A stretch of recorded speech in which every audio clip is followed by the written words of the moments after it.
Welcome to Penrose Learning, where we make understanding easy. You start by making sure your Samsung is unlocked and on. Open Settings or swipe down and tap the gear icon. This gets you straight into system controls. Tap Connections or Network. This is where the mobile hotspot setting lives. You do this because hotspot controls are grouped with other wireless options. Locating them prevents accidental toggles. Once done, you'll see mobile hotspot listed. Make sure to note whether it's currently on or OFF. Now tap mobile hotspot to open its panel.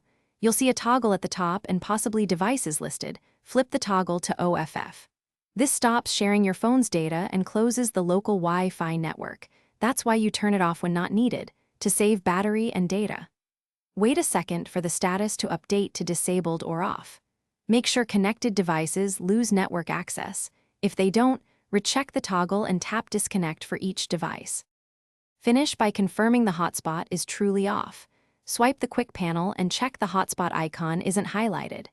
If the toggle shows off but devices still connect, reboot your Samsung to clear lingering services. Make sure to only use a network settings reset as a last resort because it removes saved Wi-Fi and Bluetooth pairings. If problems continue, check for system updates. Outdated software can cause persistent hotspot behavior, and updating often resolves these edge cases.